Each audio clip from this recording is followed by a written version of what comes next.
Hello, everybody. It's Father Tony. Another episode of Coffee Talk. This is a milestone of Coffee Talk. This is episode 100. And this is quite the milestone, episode 100. It took 2 years to record episodes, to go from episode 98 to 99. It took about 2 years to get 2-year gap in between those two episodes, and now we get a week between these last two. But this is a milestone. Not only is this episode 100, but this is my last Coffee Talk as pastor of Blessed Sacrament Parish. Who knows, in my next gig, I might create a new series. But I got to figure it out myself because I won't have my partner in crime helping me out with in the new place. But who knows? But Coffee Talk, as we know it, the milestone, it's coming to an end. And my time here is a milestone. It's a time of change is coming to an end. And as you can see around me, I'm in a war zone. It looks like a war zone, as I had a crew in here a couple days ago helping me pack. And I got boxes ready to go and ready to get on a trailer and to ship to to haul to my new place. But as I'm reflecting on 8 years, it was a milestone for me to come here 8 years ago, to go from a younger pastor of 4 parishes, to a new parish. And I can still remember the day I moved in.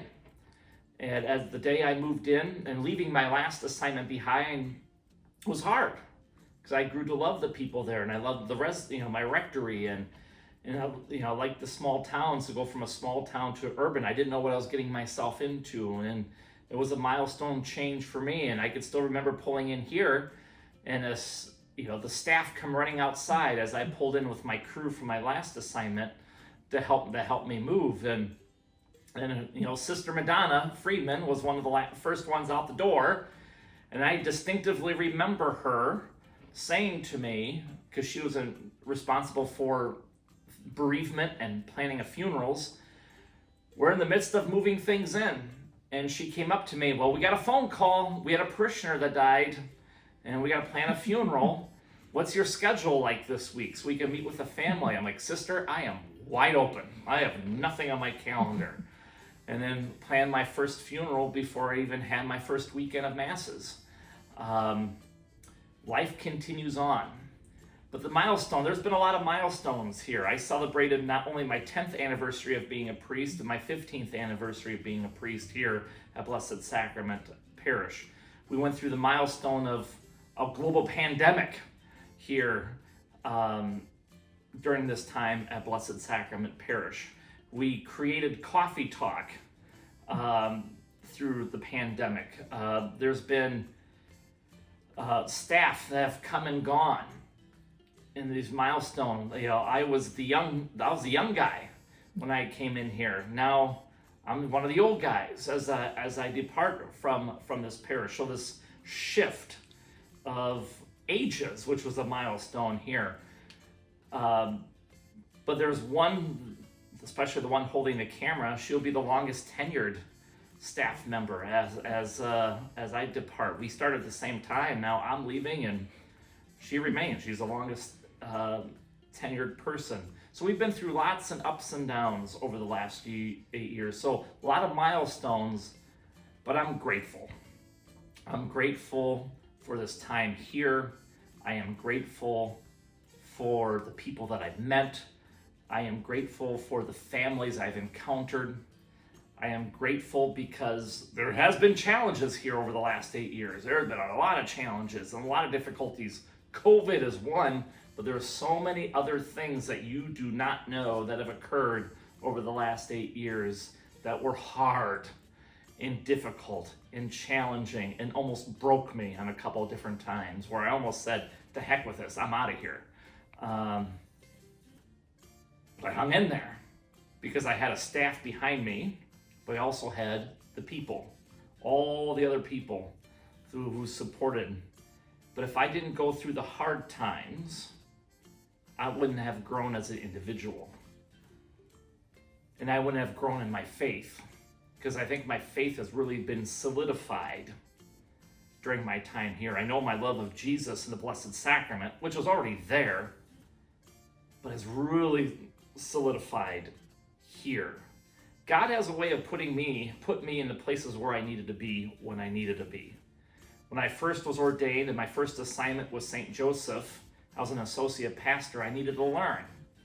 So St. Joseph is a foster father. It was the foster father of Jesus.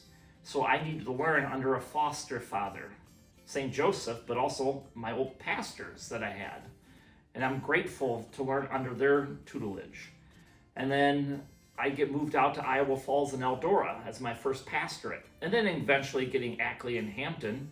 But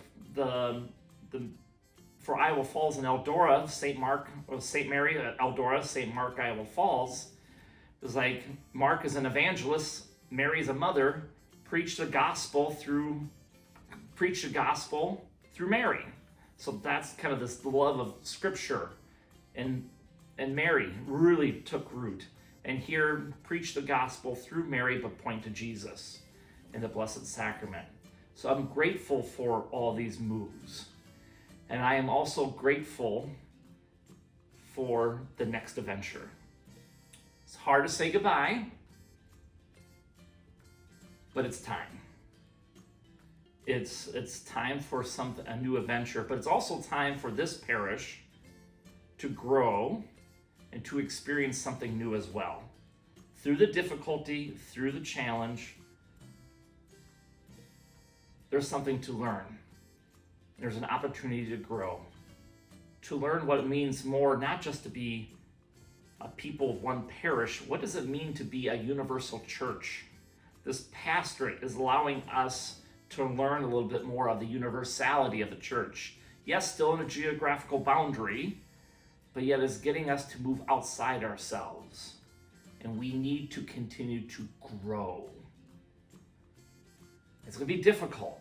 It's going to be a challenge, but embrace the challenge. And I pray that you will have the gratitude as well through all these challenges. Gratitude for what you've learned in the last 8 years, but also to celebrate this milestone of a new beginning. I'm grateful. I thought I had more I wanted to say, but I don't know if I can say any more. But there is one scripture passage that's been echoing in my mind as, of course, this is all a spiritual battle as well. You know, the evil one does not want us to experience a growth in our faith, a deepening of our faith, even in the challenges. And so every now and then these little feelings of negativity will pull in my head. I can't believe I don't want to leave. I like my staff. I like my house. I'm not going to be a pastor. All these changes, all the negative side of all that stuff was going through my head. But this scripture passage, it keeps, coming back to me. And I'm not going to get the chapter and verse correct. But it's this passage where Jesus says, "For those who love father and mother more than me are not worthy of me." And I've kind of adapted as, if you love your house more than me, you're not worthy of me. If you love your mass time more than me, you're not worthy of me. If you love your building more than me, you're not worthy of me. If you love your title more than me, you're not worthy of me. All these different phrases keep coming of me. I'm like, yeah, I'm putting all these other things ahead of Jesus. And I want Jesus. He's my all. And he's the one I cling to through everything. So, in 8 years, I give praise to Jesus for putting me where I needed to be, but I had to put him first in everything.